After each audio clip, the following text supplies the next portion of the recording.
There's no place like Elliot's Loft. There's no place like Elliot's Loft. Welcome to it. I'm Mark Elliott. Happy that you're giving us an ear. It's time to kick off another episode of When Black Men Talk in the Common Ground section branch of When Black Men Talk. And if it's Common Ground, you know who's in the law. It's Lady Marcy. How are you? Fantastic. How are you? I'm doing very well. Happy to have you here. How you been? I've been good. I was gonna say okay, but I heard there's a rule against using the words okay or the letters okay but yeah, no, I'm well. Yeah, you're right. There's a rule. Yeah, we don't do that in the loft. We just don't do it. You get in the loft, you got to be better. Okay, absolutely. Okay. But there you go. You know, it's interesting. You and I have done several shows, and when I think back to a lot of the shows that we have done, the word communication, some form of fashion, finds its way into the show. It just, if we're not even trying to talk about communication, some way it just kind of like shows up, hang out, just hang there for a little while. And at the, bottom line, the foundation, communication is an effective tool for mature adults. Sure, I think that's the key word there, mature adults to utilize to transfer thoughts, ideas, and feelings. And I think a lot of times that right there gets blurred, it get twisted, it get put into a selfish blender. And for some reason, communication is not communication. So I want to kind of just start there. We think about communication in a sense where we're utilizing it to transfer our thoughts, ideas, and feelings. It sounds like it's not a big thing, but in reality, it's a huge thing. It's probably one of the, if I would have to say one of the key fundamental elements of any type of relationship, whether it's platonic, it's intimate, it's familial, whatever, I think that good, sound communication is foundational. Everything else sits on top of your ability to be able to communicate. You can get beyond so many things if you can just communicate, articulate your feelings, articulate what you need, develop boundaries, whole host. I could just, I could just go. But yes, communication, foundational to everything that we do, no matter the type of relationship. Yeah. And it's that simple. When you really kind of just pull back the covers and think about it, to anything that we're really involved in. I mean, you spoke of relationships, but you think about business, you think about basically raising a child. You think about just basically ordering something to eat. Communication is an effective tool that should be used. But there's some psychological factors that kind of make this difficult. Who would ever thought that? For the most part, there's things that's going on that can make the process, Lady Marcy, of communicating hard. I don't even like the word hard. I like the word difficult better. Because a lot of times, to me, people use hard now for a reason not to do anything about it. Basically, that's hard, so you don't do anything. It's like, you can accept difficult because you expect, even if it's not going to be easy, it's going to be difficult. But it seems like in current day time, people take the word hard like, okay, it's hard, I don't have to do it. And that's, it becomes a crutch or an excuse. So to me, it's difficult when basically a simple thing that should just really be, I would think, a normal thing we take for granted has some psychological factors. What could they possibly be? What could the psychological factors be? I feel like one of the key things is people's fear of being vulnerable and, maybe exposing something that they don't want somebody to know. So like, you don't trust somebody enough and things like that. So I think that vulnerability sits basically in our imagination, because we're fearing vulnerability because of things that haven't even happened yet. We're presupposing how someone is going to respond. And so now we're afraid of being vulnerable. And so that just kind of goes in this circle in our minds, and it just keeps us from doing a lot of things. So I think vulnerability is a big part of it. And just that fear of judgment. So, fear ultimately, regardless of what you're afraid of, I suppose, if I really start pulling the onion all the way back. Yeah. No, I think you hit the nail right on the head. Realistically, I think those are the psychological factors that really make it difficult for a lot of people to just simply communicate. But I'm going to throw something else out there. I want to get your reaction to it because I think, in terms, too, when it comes down to relationship, there's a lot of game playing. And when you're playing games, some form of fashion, we don't hear that terminology much anymore, but it still exists.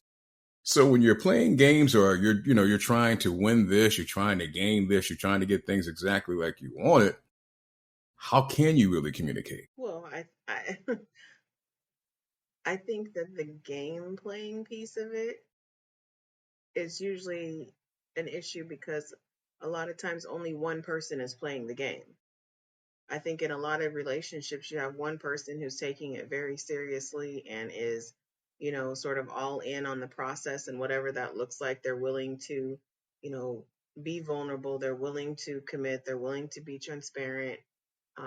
And then you have this other person who, for whatever reason, either they got, side things going on, they got unresolved traumas, they got, you know, their own set of issues that they bring into the relationship, and that's where the games then kind of begin, because it becomes this task of hiding some of those other elements. So I've shown you who you wanted to see to get you into the relationship, but if I'm not being true to myself in those circumstances, then to be able to maintain the relationship and keep you in the relationship, I have to keep being that person. And if that's not who I truly am, that could become exhausting.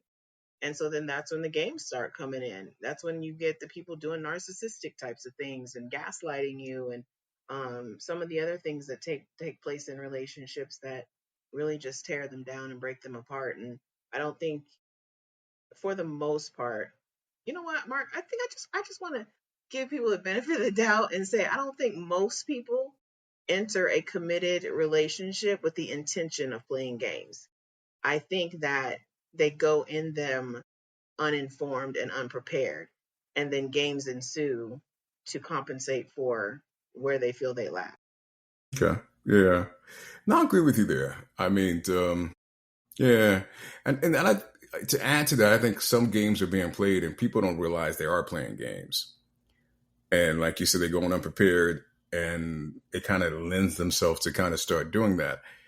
You talk about gaslighting. There's a lot of different phrases now that are out for different forms of communication.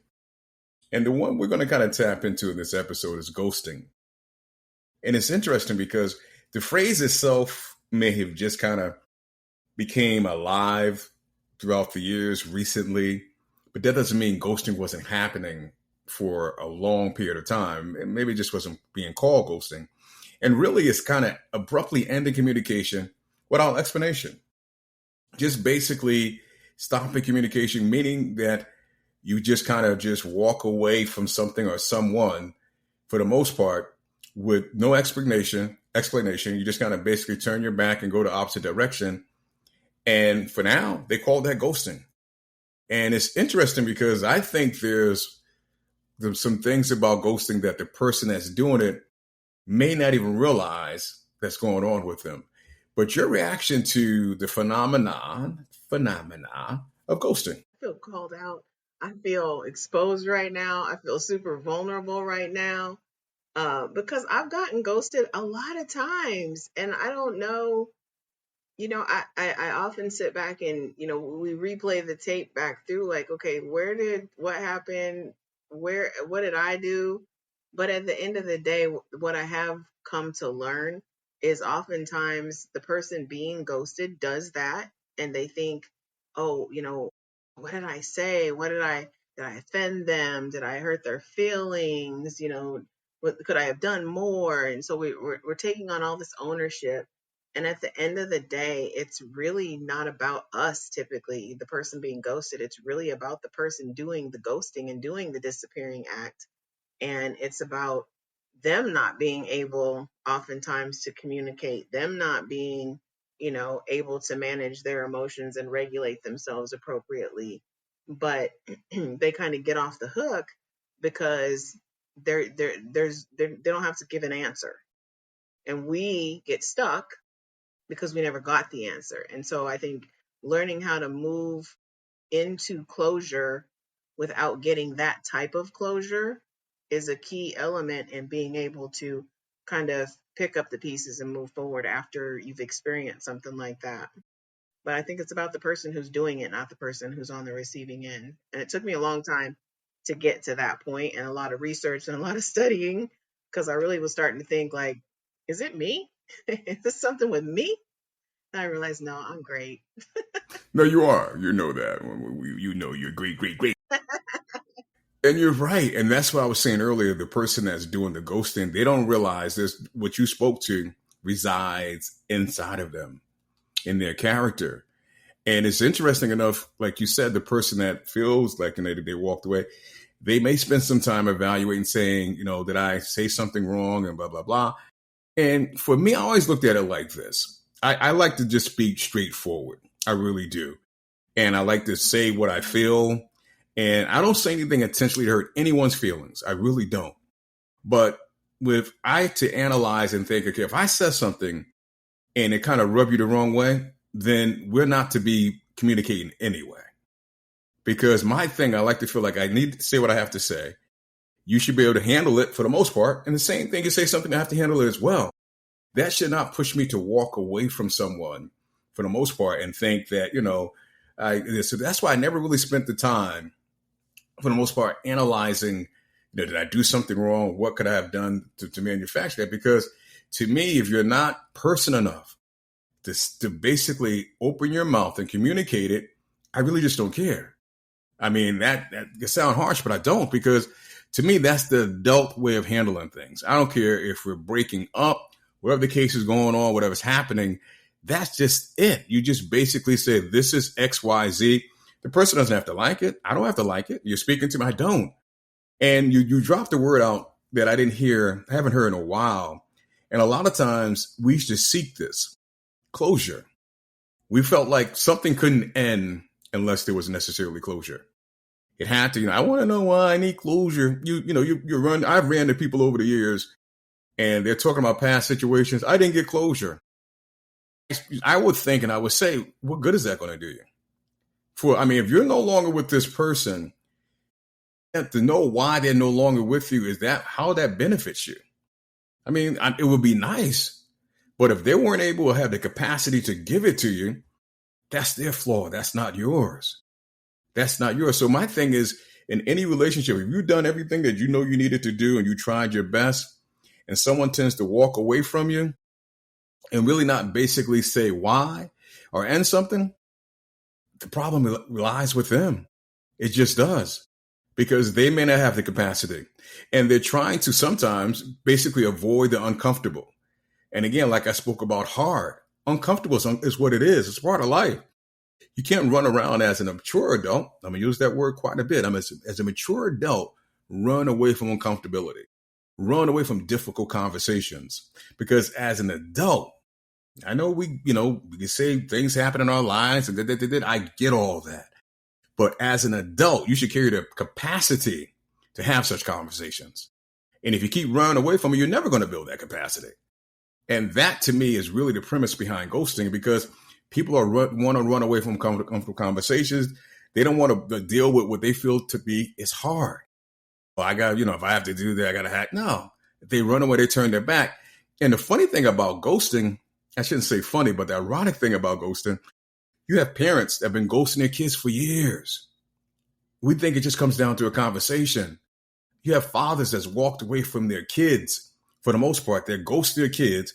Now they're too afraid to go back because they don't want to deal with what they've been with. And now they're saying, I love them. I keep a picture in my wallet. That's all BS to me.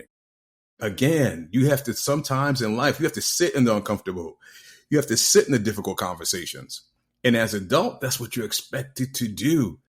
It's like normal. It's like buying superletter gas when your truck tells you it needs superletter gas. I know I went on for a little while there, Lady Mars. I'm going to kind of shut it down for a little while and get your reaction. So a few things, because you kind of touched on a number of different areas, but one of the things that I want to say kind of early in this conversation is that labels matter. And what I mean by that is, a lot of times I look at the term ghosting, like you said, we didn't always used to call it that, right? And I look at the term ghosting similar to a diagnosis. So if somebody is walking around, they feel fine, they look fine, and then they go to the doctor and they get a health diagnosis. Let's say they're pre-diabetic, right? And then all of a sudden they start experiencing all these symptoms of pre-diabetes that they weren't experiencing or noticing or anything prior to that. And so I feel like, and this is totally my opinion, but I feel like once we started giving this phenomenon a name, ghosting, now it became something we need to heal and recover from. Now it's this thing where before, people, like you said, people were doing this years ago. People have been walking away from people for as long as people were people. And we used to call it, oh, I got stood up. Well, if you got stood up, you got stood up and you moved on. You didn't spend a whole bunch of time psychoanalyzing why that person didn't show up for the date, or why they didn't pick up the phone, or why they don't call you back. We didn't do that. Going radio silent. That was the thing, going radio silent.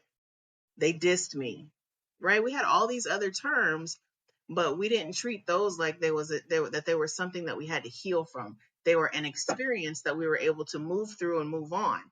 But now that it has this terminology, this ghosting, and now it sounds like there's this phenomenon there, and now it's something that we have to heal from. It's something that we have to be ashamed of. And I think that's where a lot of people kind of get stuck in this mental, psychological, emotional loop of evaluating and reevaluating and going back. And realistically, what ghosting does is it just amplifies the fears and the insecurities we already have. And I'm going to testify to that. That was my thing. I told you, oh my gosh, just what did I do? What could I have done different? Thinking about it for weeks, sometimes months, depending on the magnitude of the relationship or the friendship, and realizing that those were insecurities I already had. That was my pre-diabetes. I just didn't have a diagnosis. So then when I get ghosted, now I have this thing that I can identify, and now I need to heal from it, and that sort of thing. And so I think putting the label on this has made it a lot worse than it really is. And it's made us think that we have a problem that we don't really even have. It's been around for as long as time exists. I also think putting a name on it, a slang name, is that made it popular. Mm-hmm. It made it a thing to do for some people, in a sense, like they want to feel like, I ghost her, I ghost him. And it's like it gave them a sense of accomplishment, so to speak, which really to me is petty and childish. But I think in a lot of ways that's happened. And again, I mean, I couldn't imagine caring about someone, really caring about someone, and then choosing to ghost that person. Now, I can understand you may not say everything that's necessary, because if you don't want to hurt their feelings, I get that. But to totally kind of basically just kind of walk away and just, for the most part, and even if you're not deep into their feelings, if you spend time with someone and you and this person kind of had some sort of a groove develop, why not just give them a reason why you're moving on? And it's interesting. I was watching, it's not ghosting, but it's kind of goes to what I was just saying, and it goes to in a sense, I was watching the guy that he married Halle Berry, David Justice. And he was talking, when I first saw the video, I didn't really want to listen to it because I kind of thought the brother was kind of like trying to puff his chest out years later about Halle Berry. But when I listened to him a couple of days ago, I realized he wasn't doing that at all. And basically, he said they got married within 5 months. He wasn't mature, she wasn't this, and blah, blah, blah. But he said shortly after some things happened, he realized she just wasn't a woman for him. And he came to her and said, I want to stop this marriage because it's not working for me. Now, he could have said X, Y, Z, but it's not working. And, she didn't take that well. But look how he handled it. He realized within himself that it just wasn't nothing against her personally to make her a bad person. It wasn't working for him. But he could have walked away from Halle, not said anything, applied for a divorce, and went about his business. But to me, there's something about the way he chose to just basically walk through that and say, you know what? Nothing against you. Even it might have been nothing against you. I need to do this. It's not for me. It's not what I want to experience the rest of my life. And how often do we get that bold, straightforward conversation, Lady Marcy? Well, I think it's uncommon to get that, but then also, like I think you commented, you said she didn't handle it well. And I think that a lot of times is what a lot of people fall on to say, this is why I didn't say anything, was because I don't know how the other person's going to take it. And it's not even necessarily about not wanting to hurt their feelings, but people react to endings differently. And some people are erratic, some people are super emotional, some people get violent, some people want to take to social media and start this smear campaigns, you know. So we have a lot of access, I think, now too, with social media that we didn't have before. And I think that does play into it somewhat, but it's not an excuse for not just being, you know, upfront and bold. And like you said, you don't have to go into this whole, you know, laundry list of reasons why it's not working for you. Simply, it's not working for me. And I think that's an important distinction. We can't stop it. This relationship isn't working, because for the other person it very well may be. We have to take that on the shoulders, and we have to own that and say, this is not working for me. And it's that for me part that is the clincher. And the other person's going to probably ask, well, what did I do? Or why not, if they think that it's going well, even if they know that there's something missing, or there's been bumps in the roads and hurdles and things. Well, why do you want to end it? Or why don't you want to keep trying? And so I think that avoidance of not wanting to have some of those uncomfortable conversations, and not knowing, even if you're willing, some people just don't have the capacity. They don't have the vocabulary. They don't have the emotional um, connection within themselves to really even understand. They just know it's not working. And so conditioning ourselves to be okay to let somebody go when whatever we have is no longer working for the other person is critical for us each individually to be able to move through things like this, and to kind of tackle that. You don't have to ghost me. You can I'm a big girl. You can tell me that you don't want to talk anymore, and we don't have to talk anymore. It should really be that simple. No, it really should be. I mean, at the end of the day, I go back to the mature adult. It really should be, for the most part. Basically, right now I just feel I need to do X, Y, Z, whatever the case may be. But you touched on a good point about, really, and I think that plays a part in ghosting as well. People looking to protect themselves from verbal abuse or a dangerous outcome, in a sense that you don't know what the person may do or how they may handle it.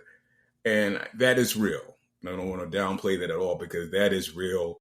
I mean, I get that for the most part to an extent, and that is definitely a slice of ghosting or trying to avoid that tough conversation. But part of me goes, you never know when a dangerous person can pop up. But if you've been around this person for the most part, you got an idea how dangerous it may be if you say something to someone. You do. And for the most part, you're over the phone. How dangerous can it be? But that's I guess that's another show. Well, But but you got to remember. But let me say this though, because I've been on the flip side of it, where I was the person who ended a relationship, and that person face to face was fine with me, but did very manipulative things behind the scenes after the relationship concluded. So once we were no longer together, then a whole bunch of other stuff was done and said behind the scenes and to other people, and um, really manipulative things that, had I been a different type of person than who I am, and really truly cared about what other people think, probably would have been very damaging to me. But who I am, and how I'm sort of structured after all of my experiences and self work that I've done, it didn't really bother me. It ended up making them look more like a fool than anything. But not everybody's built that way. So it's not always, the danger doesn't necessarily always come in the moment. And, when we talk about even violence, domestic violence, a lot of times it's after the relationship ends is when the violence really turns up. So you might have some verbal abuse, some, physical violence, but nothing that's been really life threatening up to that point. But once you try to make that final separation, or once you do successfully get out of the house, the situation, that person comes looking for you, oftentimes that's when it escalates. So we do have to be mindful of that. But to your point, knowing who you're in relation with and understanding what that person's capacity for violence and damage, as best as you can. But there are some unpredictable things that people will do when they feel slighted, or ego comes into the situation, and now they feel embarrassed because you ended the relationship, you embarrass them, whatever. So it can be very unpredictable, but that's not an excuse to just opt for ghosting in general, and that should not be the first go-to. uh, I think that's a last resort type of thing, and that's only in the case of I need to protect myself from harm. Other than that, I think have the conversation, deal with whatever comes after. Lady Marcy, I want to venture in, if it's okay with you. Why do you think, after what you said to him, he handled it that way? Why do you think he went on that spree of handling it that way? Ego, period. Ego. You know, again, when you understand who you're in relation with, and I knew that, right? I knew this about this individual. I knew that there was a lot of ego there. I knew that there was a lot of bravado there. And in a lot of ways, I like big personalities. That's what I'm attracted to. Um, I like strong, outgoing, outspoken, that's appealing to me. But in a healthy in a healthy environment. So when you take those characteristics and you put those into a person who's not emotionally healed and has difficulty with regulation, then it becomes something different on the backside of it. And the relationship didn't work for me for a variety of reasons, but it was never because I felt unsafe. It was never because that person ever called me out of my name, anything like that. There were other factors why the relationship didn't work for me. But like I said, we have to understand that the relationship may be working for the other person. And that was the case in my situation. It didn't work for me anymore, but it clearly still worked for him. And so he felt, I'm assuming, that some things were taken away from him. And maybe he had to make some explanations he wasn't prepared to make. I don't know, because we've never talked about that. Um, but it was a situation where I didn't ghost. Um, we had a conversation about it. I thought we both were on the same page, and then once it was over and said and done, I find out there's all this other stuff happening behind the scenes after the fact, and it's just like, grow up. Let me ask you a quick question before I kind of say something that I was thinking. Was he good at communicating his feelings to you? Yes and no. So would I say good in terms of, having, really long, stimulating, in-depth emotional conversations? No. But being able to demonstrate that there was a great deal of love and respect and affection there during the relationship, absolutely. Because that's what I'm hearing, in a sense, because he sounded like he loved you a lot, and basically did not know how to transfer that into, she no longer wants to be with me. Right. And I would agree. yeah, so he kind of spun out of control to basically make himself feel and make everybody feel she's not rejecting me. This is what I see about her, even though she's moving away. Let me paint the picture to throw mud and dirt on her, and in Right. turn, not really handling what he's feeling for you, and not be able to really regulate that. So all that to me was to put up a bunch of smoke to really hide the fact that he was hurting, because he really cared for you. And for whatever reason, you know, you were taking that away, and that was hurting his heart. And a lot of times with men that can't really regulate or convert or communicate their feelings, their actions show opposite. But if you kind of really look through it and pay attention, that's what the actions are really showing. Because they just can't verbalize and bring it in. And that's a lot of hurt, a lot of mishmash that's going on. So then you step into the ego. You step into that and you do all this and blah, blah, blah. I'm not hurt and da. And you're trying to show that, project that. In reality, your heart's bleeding like a bad radiator. And a lot of men experience that. That's just kind of the reality in a sense. So we'll spend more time trying to give you another channel to look at instead of dealing with the channel we should be dealing with. And it's our pain. It's basically our pain.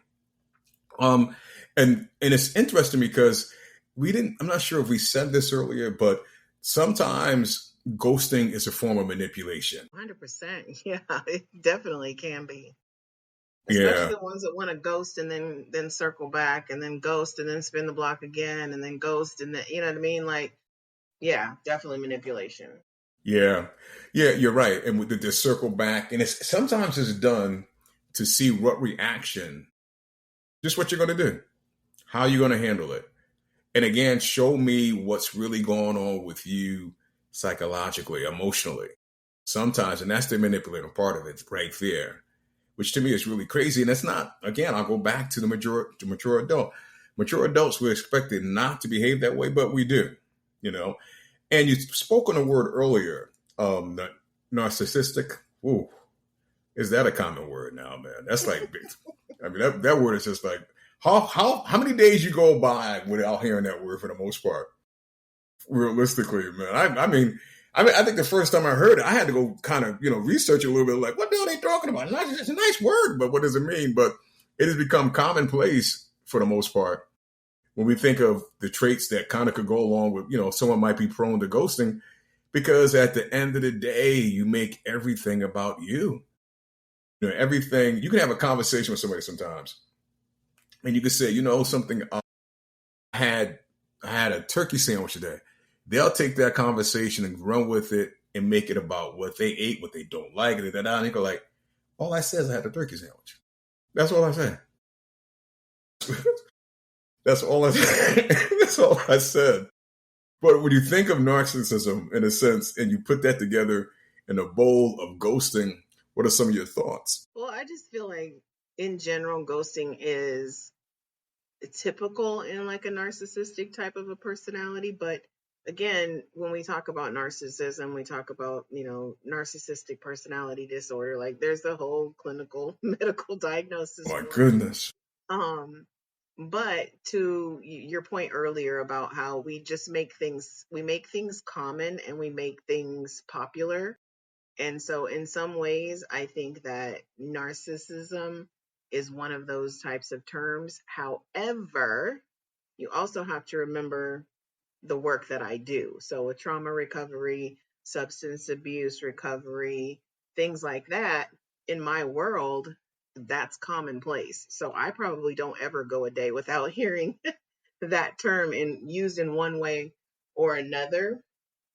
But in the context of relationships, I think that a lot of times we don't see narcissism in people until it becomes harmful. So what I mean by that is they can have a lot of narcissistic tendencies and personality traits of a narcissist, but unless it's harmful to us, we bypass them, we overlook them. And so the turkey sandwich example, you going on a tirade about your turkey sandwich doesn't really harm me, but if I look closely at the behavior and what you're trying to do as far as pulling attention away from me, or if you're trying to make it look like I'm less than because I like turkey and I really should like beef because beef is what, then those are traits and characteristics of a narcissistic personality type, right? But we don't see that. Now, when we take that same personality trait or that same characteristic and we move it over into something that's emotionally charged, where I'm telling you, I think that you know, you hurt my feelings when you said that you didn't like the outfit that I was wearing. And then you make it this whole big old thing about how I'm insecure and you become really demeaning. There's no empathy for my feelings.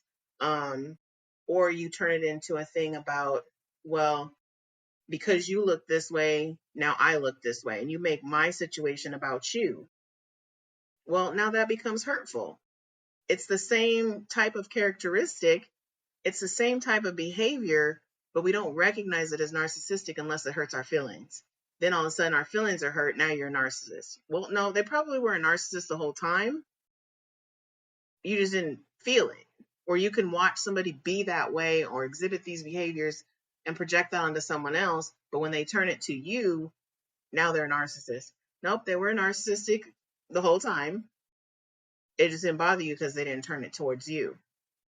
So You're right, bingo. No, you're right, yeah. bingo. When they basically point the narcissist coming at you, for the most part, now it's a problem. Right. But when you see them doing it to someone else, it's not really, kind of hurt your feelings for the most part. You're not paying attention. You kind of overlook it. And to me, a narcissist is always a narcissist. Yes, whether they point it at you, and they'll show you that they are. They have no problem basically allowing you to see that part of them. And if you're paying attention, slightly paying attention, it's hard to miss. It really is hard to miss because for the most part, they make everything about them. They'll just find to make a way to make everything suits them, and they'll try to steal whatever they can to put the spotlight on them if it's necessary. Something you were saying earlier with the ghosting, how we're analyzing and we're doing things of that nature. And I thought of this, and this might sound like a vague question, but at the end of the day, when we look at ghosting and all that stuff, are we just in our way we just self-evaluate and do all that? Are we just sometimes too emotional? Yeah, of course. I think all of us at some point can be guilty of that. But the thing of it is, and I want to come back to the narcissist because I want to talk about success and the relationship to narcissism. But in response to that, like we all have this whole emotional side. Like we're supposed to be emotional people. So when we say things like, are we too emotional? No. But can we regulate our emotions properly? Is the question. We want you to be emotional in situations where emotions are appropriate. We want you to be able to express sadness and anger and frustration when it's appropriate and at an appropriate level and channel it in an appropriate way. When we start saying things like, are we too emotional? No, what that means is we're dysregulated. We're not managing our emotions well. We're not regulating them well. A regulated emotion says, okay, I can be angry in a situation where someone would legitimately have a reason to be angry. I can be angry. I can express anger. I can do it in a way that keeps everybody safe, including myself. But then I can regulate that and bring it back down to a baseline where I'm okay again. I'm not going to sit in that anger. And I think it's that regulation of emotion where we think that we either are super expressive or we're repressing. There's not this safe space to express emotions. And that's where we need to learn how to sit in that safe expression of emotion. And I call that your baseline. Like, am I going to be sad at a funeral? Yes, that's appropriate. But am I going to be cracking jokes in the back of the funeral? That's not appropriate. That's a sign of dysregulated emotions. That's not the proper emotion for that situation. Now, depending, but if you feel like that, you really probably shouldn't be at the funeral, but that's another story for another day. Mm-hmm. But you have to be able to be okay expressing the emotions, fear, sadness, and be willing to take the risk. When we start ghosting people, it's because we're not willing to take the risk with those emotions because we fear somebody saying, oh, you're too emotional. Well, if I cried because you just broke up with me, that's an appropriate reaction. Stop telling me I'm too emotional because I'm sad or I'm upset or my feelings are hurt. And I think that women do that to men a lot. We say we want you to be expressive with your emotions. We want you to say how you feel. We want you to tell us when we do something wrong. We want you to tell us how to improve the relationship. But as soon as you do, and it hurts our feelings, then, oh, you're just being mean. You're being like, no, he's being honest. He's expressing his feelings. That's what you asked him to do. You have to be able to receive that. And then that's where that communication comes into to play, where you're not saying as the man, see, that's why I don't tell your ass nothing. You say you want my feelings. You don't want to hear my, no, that's not what I'm saying, but it still hurt my feelings. And Well, having Lady that Marcy, conversation. most men wake up and know this on a daily basis. What most women say they want and what they really want are two different things. So they can say they want you to be emotional and they want your feelings, but in reality they don't. Because your feelings come back at them and make them feel a certain way. But besides that, when I say too emotional, and I hear the certain things of when you have to express your emotions, like the examples you gave at a funeral and stuff of that nature. Absolutely, in those times, and no one should feel a certain reason for that. Even at a breakup, if you decide to cry, I get it. But it just seemed like sometimes that something can happen and it may not even strike an emotional chord, but we find a way to analyze it and overanalyze it to where we're feeling emotional about it. So when I say the word too emotional, I think that's what I'm kind of leaning into. And that's not to say we should not have emotions. That's not to say we should be void. And emotions are a natural thing. When you feel them, roll with them. I'm not saying that, but some folks, are stuck in the situation where everything has to basically be evaluated, totally emotionally drained, and basically looked at it from that perspective. And that may sound like it's weird, but until you're up against it and you see it and you're dealing with it, that's how it comes across. So I think that's less being too emotional and more overly analytical. Like you're overanalyzing, you're overthinking things and making it into something that it's really not. But that's why I said earlier, like I think that we ask men to tell us how they feel a lot, and then aren't ready to actually hear what and how they're feeling, and then being able to then be willing to have that conversation, because it's going to be uncomfortable for both parties, so I get where you're saying is, does that border on too emotional? I think we make it overly emotional when it's not emotional stuff because of the overthinking. Yeah. Now, and back to the male female thing about saying we want you to tell us what you feel, whatever. I always get the impression, and I don't feel I'm alone with this. Women don't look at men as having emotions.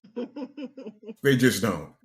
And primary, because you always want your emotions catered to. So realistically, when you always want that, you don't have enough capacity, if you always want yours, to think about his. So you kind of look at men like, you'll hear again, like I said, they'll say that's what we want, but in reality they don't. Because like you spoke, when he starts to express it, you run from it, you call him this, you say this, because you don't have that capacity to really honor his emotions. You don't. But you say you want that from him. So to me, here again, they're saying they want it, but in reality they don't. Because if he's that way, you don't see him as a man. And that's where a lot of time these men, all these silly names they have for men that may express their emotion, whatever the case may be.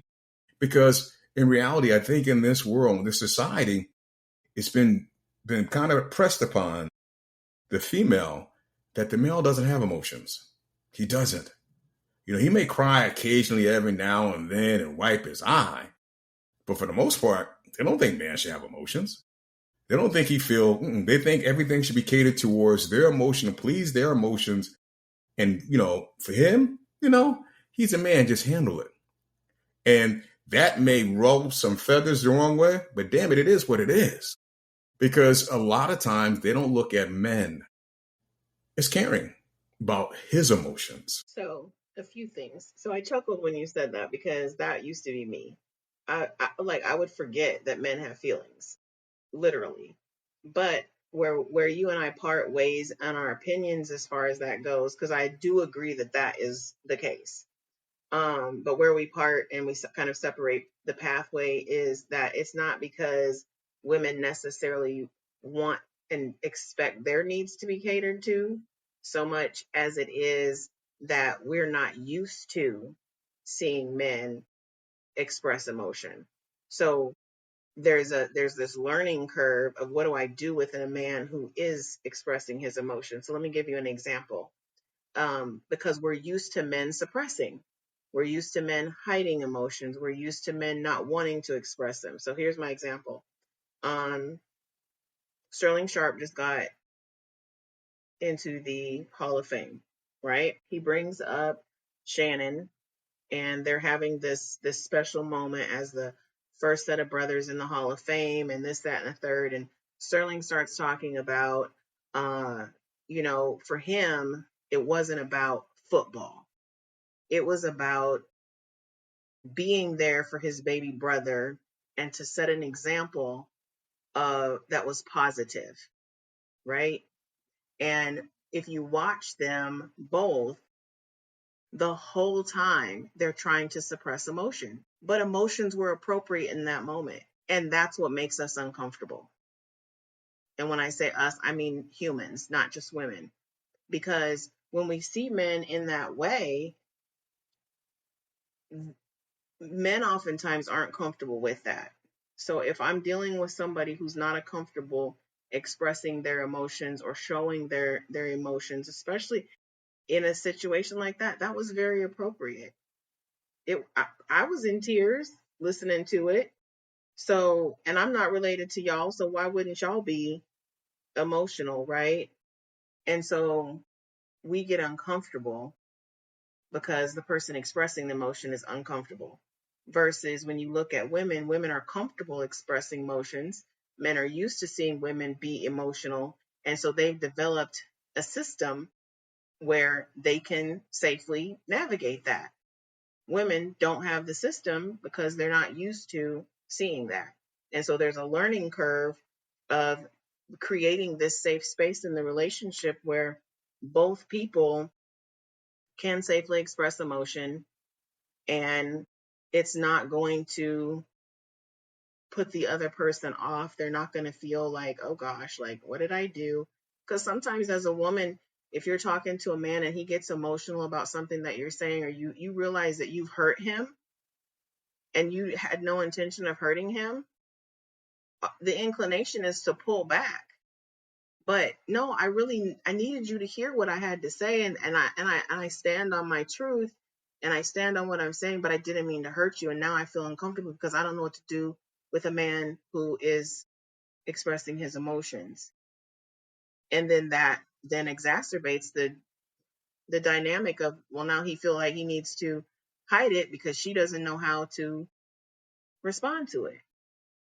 And so it comes down to training on both parts, but I think that's just my opinion. I think that's where it really sits, is women just aren't equipped because we're not taught how to deal with men's emotions, because men aren't taught to express them. And we tell that from the time you're a little boy. Suck it up. Big boys don't cry. Wipe your tears. Get back out on that field. You don't let nobody do X, Y, and Z to you. Don't come to me crying. But if a daughter goes in those same situations, we're going to empathize. We're going to hug her. We're going to tell her it's going to be okay. We're going to say, mommy's always here for you. Daddy's going to be here for you. But for our boys, we don't do that. And that's where we're messing up. Well, I hear what you say. Not that I really disagree with it, but I'm gonna take a little different spin when you say she pulls away.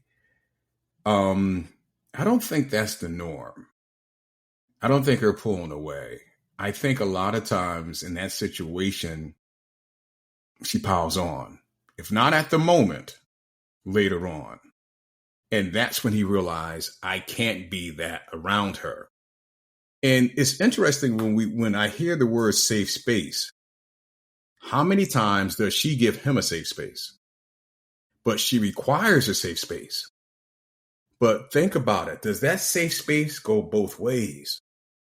And that's where I'm just going to say, that's where a lot of guys fight not to be vulnerable because they don't feel like they have that safe space. It's hard to have a safe space and be emotional with someone when they're coming back with an attitude. It's hard. But But when that's I why I hear, said we have to both create that. I agree. It just No, doesn't happen. I agree with You're it. not gonna walk into a relationship and it's gonna feel safe I automatically. and I agree with that. But I'll go back to what I just said a little while ago. A lot of time, the safe space we feel is more so for her than him. And that's when I say where they're not expecting, they can ask for it. But if they're going to be asking for it, then they must give the safe space. And even when you pull away, let's say, this is a hypothetical for the most part. If someone you love is crying, I don't care what he was told as a child. I don't care whatever the case he's doing. And you pull away from him and you don't embrace him, what are you saying to him? What are you saying? I mean, that you could talk about learn, whatever the case may be. If that's a baby, you pick that baby up, you hug that baby. As if a man that you love is showing his emotions, pouring his emotions out, you pull back. That's just my opinion. That's not, you don't know how to handle it. You don't realize that reaction, what he's going to feel from that. That's not a safe space for him. Maybe if he's embraced, but see, again, I go back to, it's not taught to tell him it's going to be okay. That's not taught. But see, when it happens to her, and I'm not trying to just pick, I'm just basically showing the difference. What happens to her, he should take her in his arms, pat her. It's going to be okay. You don't think he wants some of that? He's not entitled to it? And I get, again, how he grew up and all that is what it is. But that's the safe space he needs. But we're not primed to think men need safe space. Right. He's a man. Just let it roll. You were saying something. You were wanting to go back to the narcissism, and I want to hear what you were saying. Was going to say about that because you said there was some things you want to go a little deeper into. Oh, I just wanted to say, when we look at, I think we give narcissists this it's always negative. It's always this, that, or the third. And like I had said earlier, it really only bothers us when it turns on us and it starts hurting our feelings or, we become the target, right? But ultimately, if you look at highly successful individuals, the things that we admire about them are the same things that make them, in a lot of cases, have a lot of narcissistic traits. So that, that high drive, um, you know, this drive and this need for power and for success and to, go at it at all costs, to be willing to risk it all. Being able to, be that outspoken, charismatic voice that, will sell what my favorite movie, Tommy Boy said, you could sell a ketchup popsicle to a lady in white gloves. You got to be able to self-promote. You got to be able to be willing to talk to anybody and say anything. And, you're not afraid of failing. You're not afraid of, what can stand in your way. You're looking at a block to a goal as this challenge or an obstacle. Those are a lot of characteristics of narcissism, but they play into success. But if you take those same characteristics and you flip those and you put those into a relationship context, that self-promoting, making it all about you and not about the other person, becomes problematic. But if I'm trying to build an empire, I have to have that. That high drive, I'm building an empire, gotta have it. Relentless, all hours of the night, boom, boom, boom, I'm up and at it. But in the context of the relationship, if I'm doing all that over there and I'm not providing, that time and attention to the relationship, again, making it all about me, making it all about my business, making it all about my drive, now it's problematic. The charisma, you got to have that to be successful. people have to like you. You got to be able to say what needs to be said to make people like you. The problem is they do that in relationships too. And that's not necessarily who they are. They Yeah. represent themselves in a certain type of way that's not really who you're getting. You're getting somebody totally different. And then by the time you've done all that in the public eye, by the time you come home, you're emotionally depleted, you're exhausted, you're frustrated, you're focused on this goal. Something didn't happen right. You take that out on your spouse, you take it out on your kids, you turn to high risk other types of behaviors.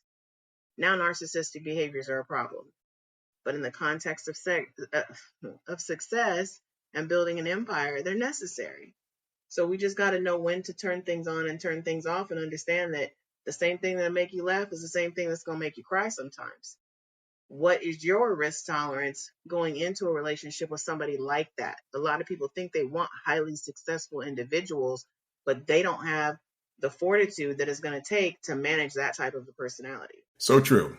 Yeah. And I think you have to basically strive for a balance, for the most Absolutely. part. Yeah, it has to be a balance there between the two. And I think to me, what's underneath when it becomes to a narcissist in a relationship, what really kind of brought people the wrong way is the selfishness.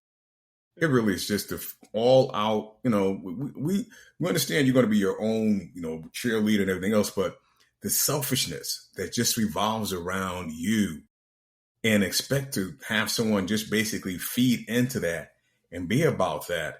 Yeah, I get it in your business life where you're trying to you hustle and you're trying to get somewhere.